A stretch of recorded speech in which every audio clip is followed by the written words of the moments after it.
Stop. Stop. Stop.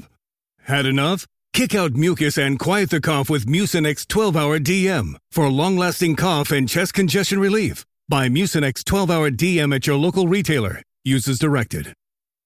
So I would say set boundaries, separate the person from the politics. If they're older, you are never going to change someone's mind. Oh, sitting around a Thanksgiving table past the gravy, someone's light bulb is not going to go off and say, you are right. I should. This gravy really opened my eye. Yeah. Welcome to the No Guilt Mom podcast. I am your host, Joanne Crone, joined here by the lovely Bree Tucker. Why, hello, everybody. How are you?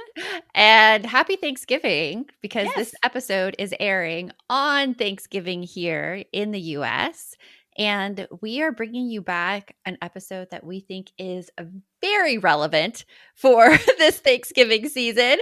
How to deal with that extended family at the dinner table, especially after our very, very high emotion election season. So I have to say, I was trying to figure out what to do for our Thanksgiving episode, and I came across this episode with Dr. Sheryl Ziegler. She's been on the podcast a few times. She's one of our regular Happy Mom Summit contributors, and it was about how to handle challenging relationships over the holidays, and we recorded it in 2020, but I listened to it, and I'm like, oh my God, this applies exactly. Her advice is exactly what is needed this holiday season. How to deal with we're not on the same page, people. Absolutely. And that Happy Mom Summit, it is happening in March 2025. So if you want to get on the wait list for your ticket, DM me on Instagram. You can find me at No Guilt Mom. DM me the word happy, and I will send you the link where you can get on the wait list. And if you're just sitting down for your dinner or you're getting all ready, we hope that you have an enjoyable time. Take a minute, share this episode with some friends. Just take that link, shoot it off in a messaging app, especially that friend who may have that sister or that uncle who is going to come and just tear up the place with some opinions. Pass it along with the gravy. And if you don't know what I'm saying, you will once you listen to this episode. Yeah. So let's get on with the show. Welcome to the No Guilt Mom podcast. I am your host, Joanne Crone, and I'm joined here by my, get ready for it, prepared co-host, Bree Tucker. Oh, goodness. You got me on that one. Hello.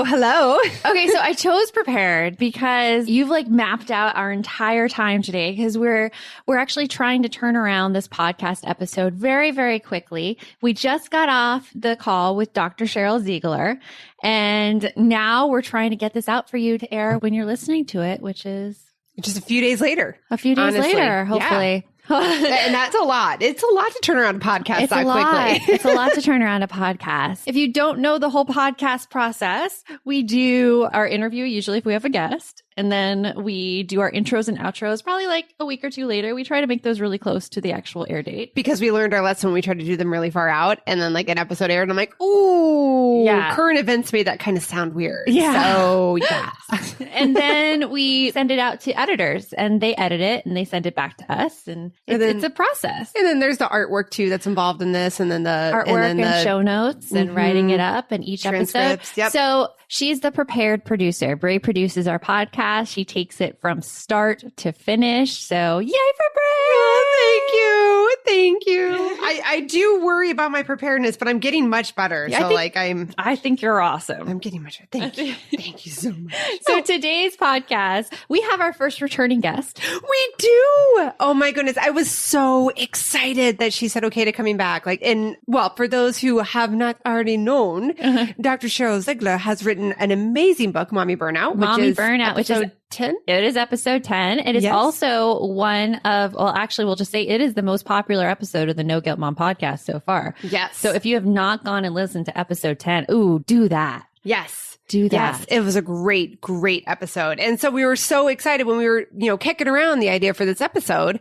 Well, the episode being about basically trying to handle the challenging relationships that come up, especially with family over the holidays. Yeah, because usually there are challenging relationships with family, but 2020 has seemed to bring it to a whole new level. Yeah, it's an amplified. Like it's normally at like a 3, and this year it's at a 15. Yes. Yeah. Yes. Yeah. And so we wanted to reach out and get some strategies and some tips, and she has some really, really great ones for us, including what you can say to your kids if you witness someone else doing something that your family doesn't agree with, but how to make it non-elitist and not make that other person that they see embarrassed. And build that empathy. Which is very, very important. So Dr. Sheryl Gonzalez Ziegler, affectionately known as Dr. Z by her clients, holds a doctorate of psychology and is a registered play therapist, author of Mommy Burnout, TEDx speaker, podcast host of Dr. Sheryl's Pod Couch, media contributor, consultant, and entrepreneur. Her mission is to create community and have a greater influence on the mental health crisis currently facing the country. And let's get on with the show. You want mom life to be easier. That's our goal too. Our mission is to raise more self-sufficient and independent kids, and we're going to have fun doing it. We're going to help you delegate and step back. Each episode will tackle strategies for positive discipline, making our kids more responsible and making our lives better in the process. Welcome to the No Guilt Mom Podcast.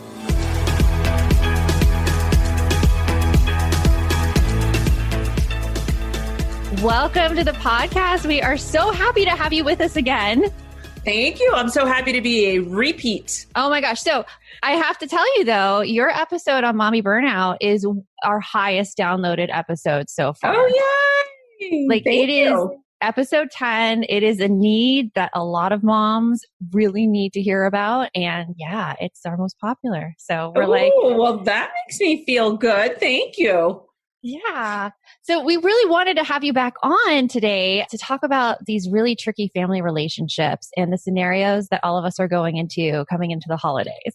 Right. Because the holidays are already stressful enough as it is. Yes. But when you add in 2020, they take on a whole new life, don't they?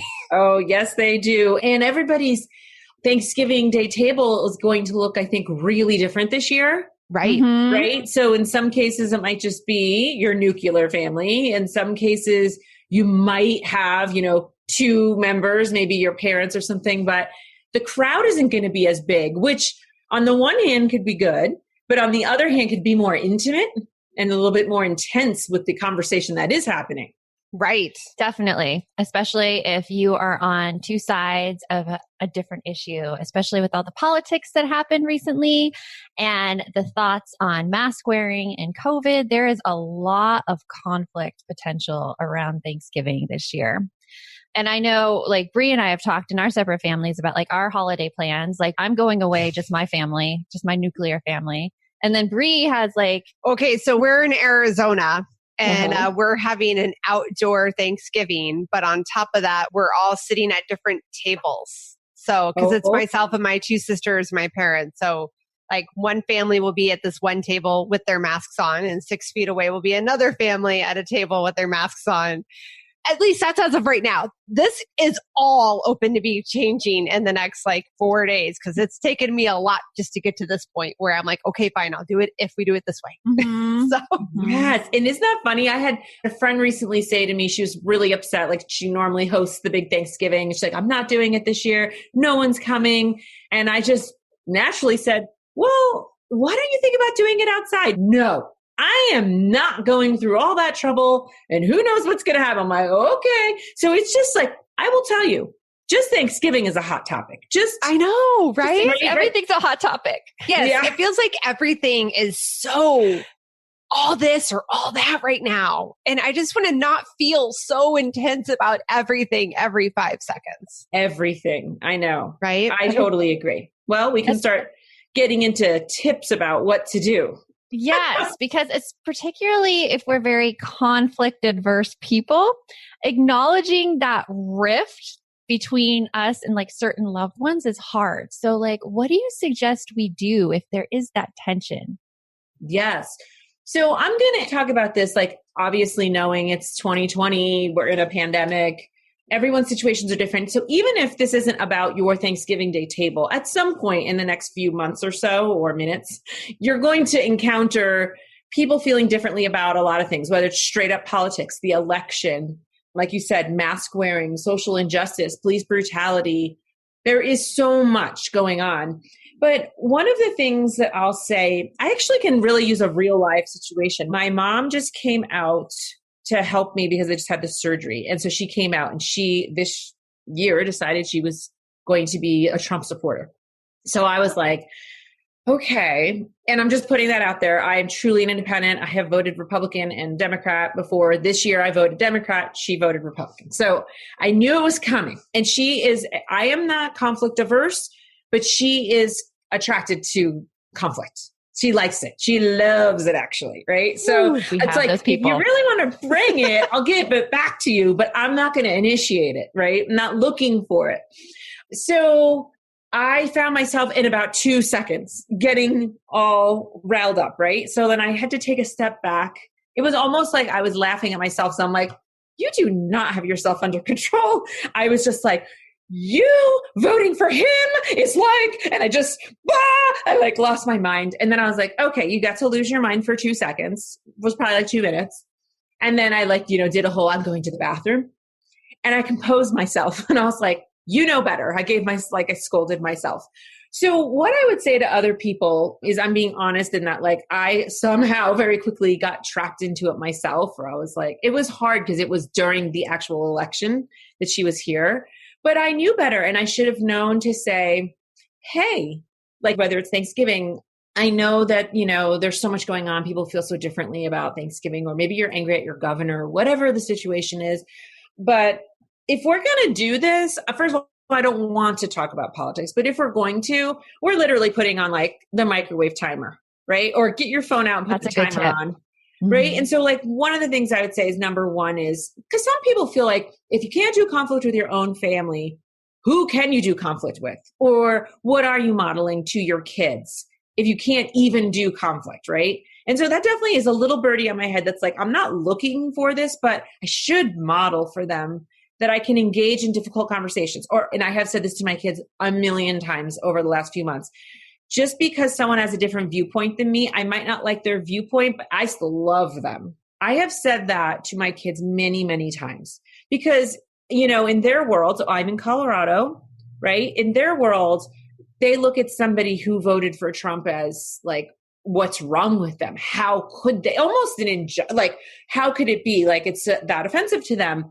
But they don't understand. They don't understand like the whole, some people, no matter what, are always going to vote party lines. They don't understand that. So I do try to point out to them, we know multiple people in our lives actually that voted for different people, and they're like very, very close to us. We love them. And so I think that's a hard concept for them to grapple. But I'm actively doing it, talking about it often so that they know, like, this is never going to change my feelings about them as a person, and I have to learn how to split it. So I would say set boundaries. I would say separate the person from the politics. If they're older, everybody knows this, but everyone could use hearing it. You are never going to change someone's mind. You are never, sitting around a Thanksgiving table past the gravy, someone's light bulb is not going to go off and say, you are right. I should. It's really not going to happen. No. That's not going to happen. This gravy really, really opened my eyes. Yeah, you're right. That's a very good point. Right. But when we get heated, sometimes it's about sharing our point, but a lot of times it's about knocking sense into somebody. We'll be right back after a quick break. Did you know that Americans take about 20,000 breaths a day and spend an average of 90% of their time indoors? And the indoor air quality that we breathe can be up to 100 times more polluted than outdoor air, according to the EPA. Indoor air pollutants can cause respiratory symptoms like sneezing, congestion, scratchy throat, and even more serious health problems like lung and heart disease. So what's the solution? Introducing Air Doctor, the air purifier that filters out 99.99% of dangerous contaminants so your lungs don't have to. value. This includes allergens, pollen, pet dander, dust mites, mold spores, and even bacteria and viruses. Air Doctor comes with a 30-day money-back guarantee, so if you don't love it, you just send it back for a refund minus the shipping. So head to airdoctorpro.com and use the promo code NGM, and you'll receive up to $300 off air purifiers. And exclusive to podcast customers, you will also receive a free 3-year warranty on any unit, which is an additional $84 value. Lock in the special offer by going to airdoctorpro.com and use promo code NGM. The holiday season is here, and Jenni Kayne is our go-to destination. They have everything you need, from luxurious clothing and shoes to candles and home decor and so much more. Check out their iconic gift guide if you're looking to effortlessly check everyone off your list. For a limited time, our listeners get 15% off their first order. Go to JenniKayne.com and use the code GUILT15 to get 15% off. Now, Joanne and I have our favorite pieces. Hers is the cropped cashmere cocoon cardigan in ivory, and I have to say it looks stunning on her, and she has said it is so cozy. Mine is the alpaca cocoon crew neck in their seasonal design, ivory with pinstripes. I love how I can wear it with leggings just to veg out at home, or pair it with some cute boots and jeans for an evening out. It's amazing. So gift yourself and your loved ones the best gift of all, Jenni Kayne. Our listeners get 15% off your first order when you use the code GUILT15 at checkout. That's 15% off your first order at JenniKayne.com. Promo code GUILT15. Let getting dressed be one less thing to worry about. This episode is brought to you by Etsy. Oh. Hear that? Okay. Thank you. Etsy knows these aren't the sounds of holiday gifting. Well, not the ones you're hoping for. You want squeals of delight. Happy tears. How did you? And spontaneously written songs of joy. I am so happy. Oh yeah, oh yeah, oh yeah. Okay, the song needs a bit of work, but anyway, to get those reactions, make sure everyone on your list feels heard with handmade, handpicked, and designed gifts from small shops on Etsy. Gifts like personalized jewelry, custom artwork, cozy style items, vintage pieces, and home decor to celebrate all of your favorite people and their specific kind of special.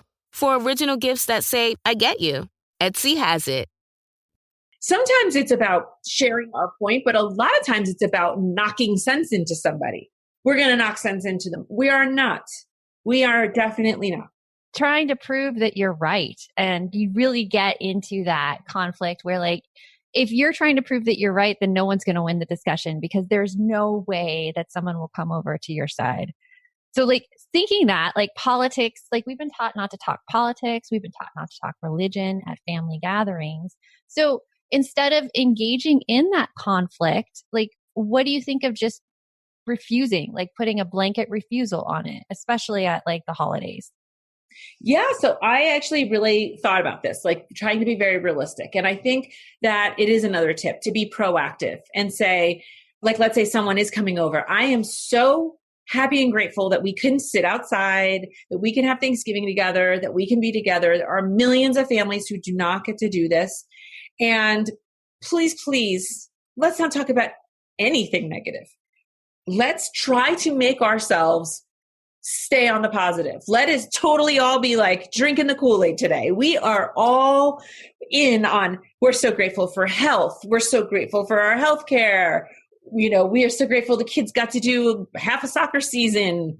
We're grateful for the weeks that the kids were into school, whatever. Or say, let's make this holiday season about 2021. What do we want to do when the world is back to a new normal? It's going to be a new normal, right? Yeah. Where do we want to travel? Like, this is what keeps our family afloat. We've been talking about Hawaii a lot, you know, like this trip to Hawaii and the beach and who we want to visit and who we miss, and just really, really focusing on that. So I think you can do that. And I also had the idea of, I recently wrote an article about like family dinner conversation starters. And so what if like the pass the turkey is also pass the jar, and you have different question strips in there, and everybody, whoever draws the question, answers it. So if you do that and they're fun and they're not like a hokey, you know your crowd, you know your family, what they'll get into, I think that could be easily, not an awkward way, to make it super fun. And I also thought about bring out the board games. Like, oh yeah, whatever total you can board do, games. Right? What are your favorite board games to play with your family? We love Apples to Apples. Oh yeah, total Apples to Apples. I just discovered that this year. Yes, we are big Apples to Apples. We like categories. The kids love charades. We recently found old school catchphrase. Ooh. Like the way you have to actually like hit it, and like the digital one isn't as fun. You need to like hit it so the card turns, and that's it's I like that. We don't have that. We do charades, and my kids love sorry. And then I can't take sorry. And then there is we have 4 different versions of sorry. I bet you didn't know there were that many. Mm-hmm. Oh, we have 4. Boy. And they love this game that I found at a garage sale from back when I was a kid called Payday. Oh, I don't even think they make it anymore. It's a game about paying bills. Wow. And my kids think it's great. It's like, I will give you some real life. Yes. We don't have life, but they have it at their dad's, and they like playing that one. I'm like, that. So yeah, I love that suggestion of keeping it positive, bringing out the games, having the question jar come out, and just focusing on all that positivity and what you want from 2021 versus the blah blah of 2020. The crazy thing is I feel like a lot of these things you would have done, or they would have been first of your forethought in a regular year. Mm-hmm. But in this year, we're so focused on the constant stress. I feel like it's constantly, every day, there's something new to stress or have anxiety over, especially as a parent. Yeah. And I just totally have forgotten all of these wonderful things you guys are saying right now. Just, of course. Right? They're just so common. It's funny you should say that, because I do a lot of different media segments, and I will tell you every year for probably at least 8 years, I've done the how to handle the family stress the Thanksgiving Day table. It's funny. What's funny about this year actually is that talk about you really want to be with the family that you're with this year. Like if you are getting together with family, man, do you want to get together with this family? Because this is the easy year to be like, can't go to Aunt Josephine's or whatever. Or quarantining, this is the easiest year to get out of the dreaded family dinner. So if you really, really are getting together, I know you want to be there. I mean, there's probably a very small percentage of people that right now are listening and going, no, I still feel like I have to be. We all have a pretty big out. So don't waste this precious time on any of it, or make everyone's family is different, but make a joke out of it. If somebody slips up and mentions election day or inauguration day, right? Get your phone out and be like, I'm putting the timer on. 1 minute. There you go. That's a good one. You get 1 minute and then it's done. I think 1 minute is a good time for that. Yeah. If you have the board games out, use those timers, the sand is going. And once it's done, you're like, this conversation is clean. We are done. Clean. It's finished. So for all of those relationships, though, where there is an actual rift in the relationship, it got so bad that now family members really aren't talking to each other. It's tension every time you have a conversation. What do you suggest we do about those relationships?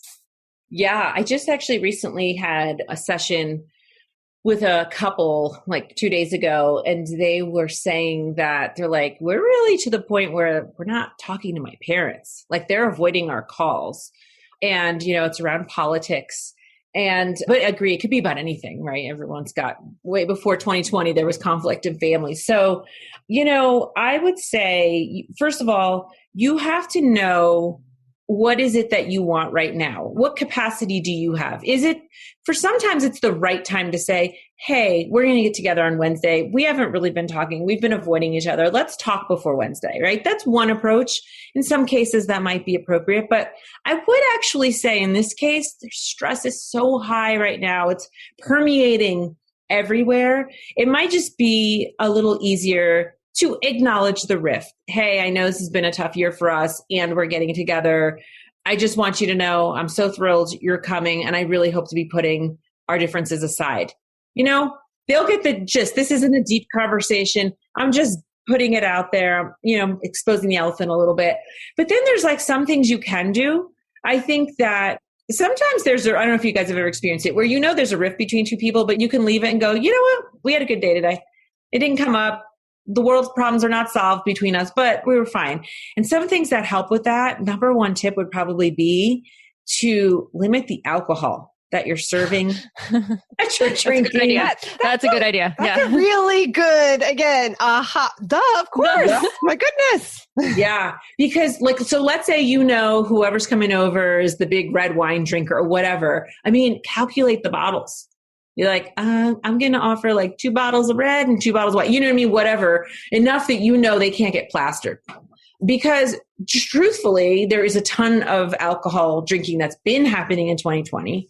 And I think when there's stress between 2 people, especially, that's a lot of times their game plan. I'm going to walk in and grab that glass of wine right away just so I can be in their presence. Yeah. Yeah. Right? Yeah. So limit that. I mean, have it if that's what your family, is accustomed to having, but don't have a ton. Don't have a case of wine waiting for everybody or a whole bottle of whiskey or whatever it is. Like, that's a recipe for disaster. So I would say limit that. The other thing is, when you already know there's existing tension between 2 people, know specifically what buttons they push for you. Know your buttons.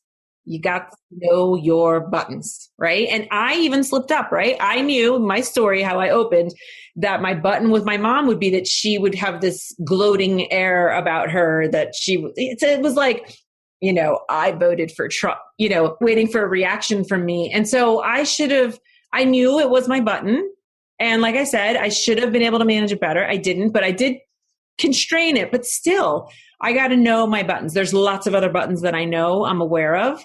And when they get pushed, you have to have a strategy. What is going to be your strategy? Is it going to be humor? Is it going to be stepping away? Is it going to be taking a couple deep breaths? That's usually mine.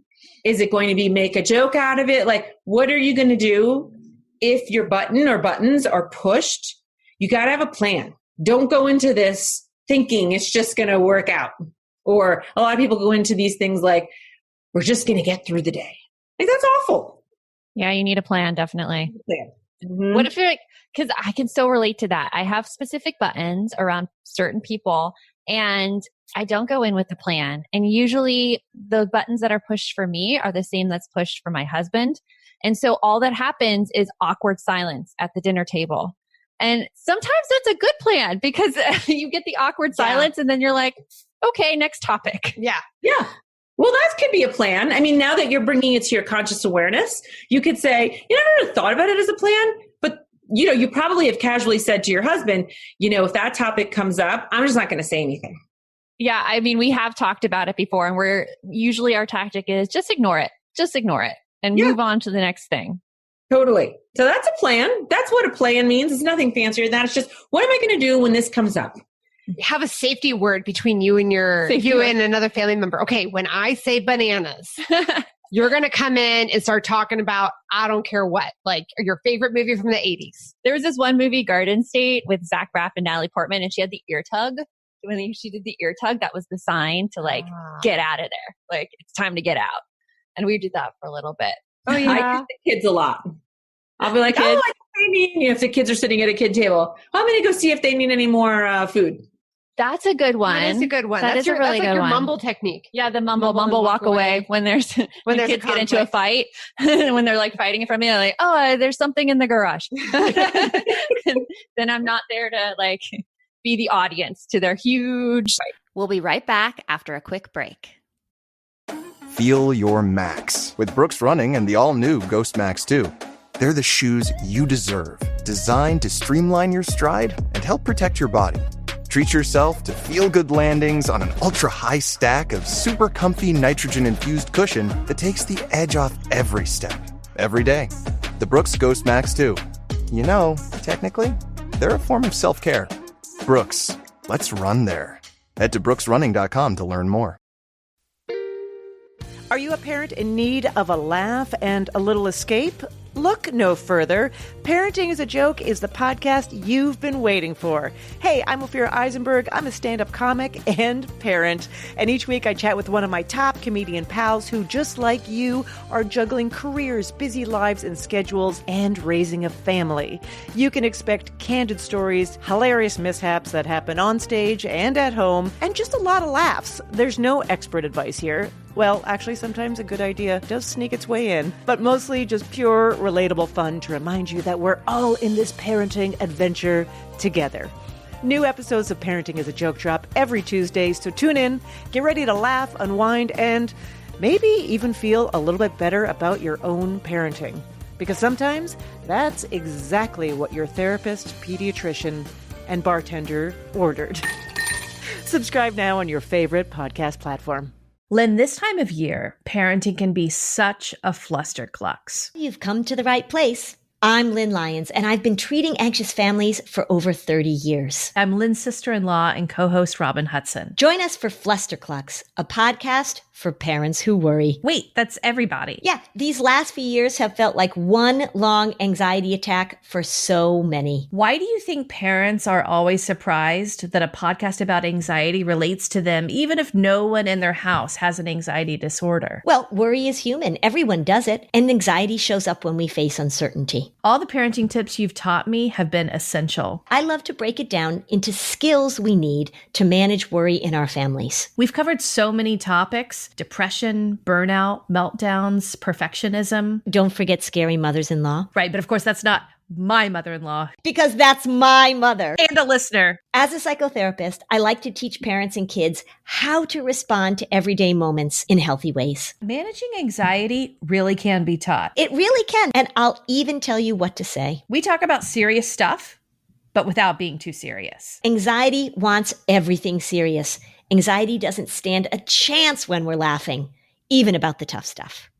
But speaking of the kids, what happens, like we have these strained relationships with our loved ones, and we may not agree with everything our loved ones are saying. For instance, I bring up the mask science, and we don't want our kids exposed to that, or that not so much exposed, but we don't want our kids to start believing that as like science isn't real and masks don't work, and you're concerned about the safety. What do you do in those kind of relationships, especially among your kids? You can't just say, oh, like great grandma's totally wrong on that. Or can you? Well, that's a really great question. That's one of those, I think that falls into the proactive category for me. You know, I think if I were going to be surrounding myself with people who I thought might like literally not wear masks. I mean, my kids, it depends on the ages too. So my kids are 7, 10, and now 13. And so I am having a lot more mature conversations with them. So now they'll say, Mommy, did you see that guy? His mask was down here and his nose was totally open, you know? And so it's like, I just kind of feel like what I've decided to do, maybe in the beginning, it felt like a little like, I don't know if this is a good idea or not, but it's really just point things out. I point things out, specific things for some reason for us that I point out because they're like kind of car issues, meaning like they see them in the car. We talk about them in the car is like people who jewel, who are vaping, right? At first, that was a topic that I just sort of like ignored. But you can't ignore it. Like if you're paying attention, there's just, at least here in Colorado, there's just people vaping everywhere, right? And such a huge plume of smoke. So now I just flat out, it was like I gave up the ignoring it, and I'm just like, so let me tell you what that is. Let me tell you how bad it is for you. Let me tell you what a poor decision they are. And they're highly addicted. And that's why they're still doing it. So now we'll be in the car and they'll be like, that person's vaping. We have a tall SUV too, so they feel like they can look everywhere. They're vaping. Those are teenagers in the car and they're vaping. And so then we just talk about it openly. You know, and I don't like skirt the issue. I'm like, they are. Isn't that sad? They're either making a really bad choice or they're just so addicted they don't even feel like they can have a choice in the matter. Right. So it's a little bit of empathy, like what I put in there. So, you know, grandma so-and-so who's going to refuse to wear a mask, or, you know, uncle so-and-so is going to have the mask below his nose. I would probably proactively ahead of time say, you know, this is new for all of us. And the way we're handling it is different. And some people just don't like to be told what to do.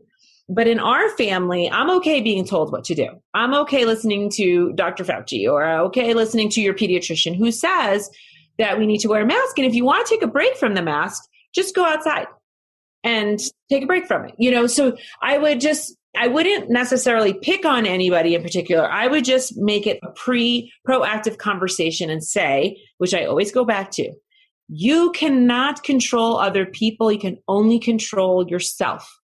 And so don't freak out and worry. Like, my kids are funny, like going back to the first analogy, but like their pediatrician really hones in smoking around them. And their pediatrician has literally says to them, since they're like 4 years old, if you see somebody with those yucky sticks in their mouth and they're blowing air, you stop, turn around and go to the other side of the street and walk away from them. She's like, my goodness. She's so funny. She says it every time, even at the 13-year-old. She says it every single time. Those yucky sticks in your mouth, that'll kill you. I mean, she's just like, and I'm cool with it. I just, that's a fine thing to avoid. Mm-hmm. Yeah. But, there might not be people probably in our immediate family that smoke, but they see, if we go to a big football game or something, we go somewhere in public. I mean, it's obviously people are smoking. And so they look at me, right? Because our kids always look to us. And I say to them, we know better. That's what I say to them. So they'll look at me like, and I'll just say, we know better. That's all. Sometimes I say, and we're so lucky that we're educated. Yeah. It's the other way I put it too. So now that's a good one too. Well, my kids, anytime the smoking happens, like they see somebody, they're like, Mom, they're smoking. And it's like, okay. It's a big you deal. Don't want to cause a scene. Like, you don't want at least for me, I don't want that person to feel uncomfortable. Right. But at the same time, I am strongly against smoking. Right. So I like what you said about saying we know better and leave it at that. Absolutely. And I don't want to demonize everyone, right? Because I'm sure there's smokers who are very good people. Some of them are addicted. Some of them might be dealing with a stressful situation. Some of them have just been doing it forever, whatever it might be. You know what I mean? And so it's not a choice that I make. It's not a choice, of course, I'd ever want my kids to make. But I also don't want them growing up feeling elitist. You know what I mean? Whether it's like mask wearing or not, or smoking or not. It's like, we just know better. We make our decisions based on health and safety and science. And sometimes people make decisions based on emotion, addiction, habit. That's the way that I talk to my kids, at least. And it doesn't come up as much with my clients, but with my own kids, that's the way we talk. I'm going to change my tactic on that with my kids. We know better. The we know better, but also keeping that anti-elitist in mind and saying what we make our decisions based on and how other people might be making their decisions too. Right. I think it's a good thing to point out, and it shows them that, hey, they're not bad people. They're just using a different thing to make a decision. So you have shared so much great stuff with us, and we're so appreciative that you've taken the time again to come on and be on the No Gut Mom podcast. So what do you have coming up that you're really excited about? Oh, that's a really awesome question. Thank you for asking me, because I have a couple of exciting things going on, actually. Ooh, okay. Tell us. I do. The first thing that I have really exciting going on is that I am going to be working with a tech company to create a mental health platform for teenagers to try to address the huge gap, right? And the huge issues we're seeing in teenage mental health right now. And I couldn't be any more excited about it. I'm just like, oh my gosh, this dreamy idea of how do we help teenagers who during, especially this pandemic, but even before, we're in a mental health crisis. We're in a mental health epidemic. I'm sure you're seeing stats. Suicides are going up. Suicide attempts in ERs are so high right now. That's crazy. Depression, anxiety. So I am so excited about that. And I also have started writing book number 2. Ooh. And so I hope that we're getting close to figuring out who our publisher is going to be and then being full steam ahead in 2021 with that. So I feel really blessed. I really do. I feel, and I'm saying that only because I feel lately that I'm looking for good news. It's so easy to focus on bad news. And so, my positive spin on the mental health stuff that's happened is our clinic is busier than ever. I'm not happy about that, because obviously that means there's so many people in need. But I will tell you, my gratitude around that is that people are realizing the value of mental health like I have never seen before. Sometimes the intake is even there's nothing even that big going on, but I know my kids spending way too much time in their room. I think they're really lonely. They're not socializing, and I just want them to have an outlet. I want them to have some tools. Like, parents are evolving to that point where they're not waiting for a crisis. They're actually valuing it like the sniffles almost. You know what I mean? Like anything else that we see physically with our kids. So I feel really, really happy about that. That is awesome. I like to hear that parents are taking this proactive approach when it comes to mental health. That's exactly what I was thinking. They're trying to like you were just saying, like with a cold, sniffles, like we take our vitamins and we exercise, we do all those things to keep our physical health, and like taking this proactive step of reaching out and being able to have a safe place for your kid to speak is amazing. It's amazing. Yay. Well, thank you so much for taking the time and sharing with us, and we'll talk to you soon. Thank you, guys. Happy Thanksgiving. Happy Thanksgiving. Okay, I'm so excited to try some of these tips that she told us about in the interview. Oh, I know. And again, my brain is still blown with the simplicity of a lot of her tips. Like just talking about bringing back in games, the jar of questions sounds like so much fun. And you know what? In the jar of questions, that one could even be done virtually with Zoom. Like you could text each other random questions. That would be fun. Like you don't know who's going to Russian roulette with the text messages. Who's going to get the next text message and what's it going to say?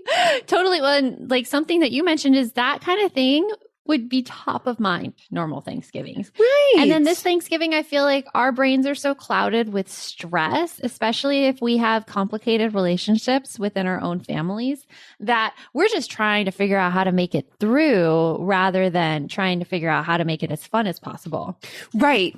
Like you just said, there's so much stress going on. I just feel like we're constantly in a state of stress. Every day, there's something new that I'm worried about. Everything from the world to my children. Every day there's something new that anxiety is knocking on my door. And you're right. It's making my typical judgment, typical thought process of how to handle these situations a little bit cloudy. And that's typical with anxiety too. I mean, when we had Dr. Michelle Borba on, she said about how when you have a lot of anxiety and stress, your empathy shuts down because you're basically in a survival mode. Right. You fail to recognize the emotions of other people and you fail to notice the good in the world because you are so stressed and focused inward. Right. So I think that's only normal when we're in this really stressful time to not know what we're doing.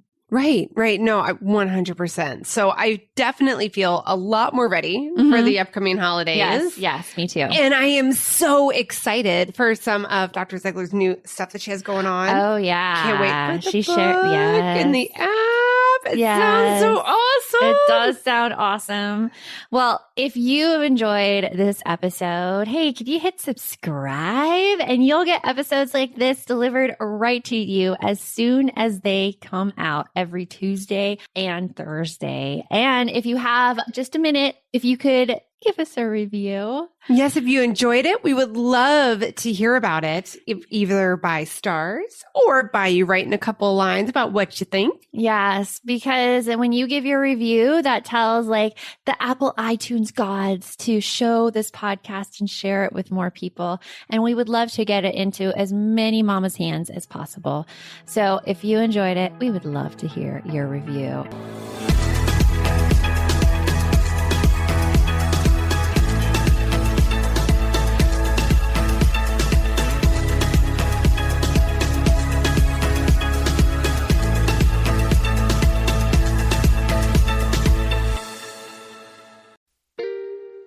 Are you a parent in need of a laugh and a little escape?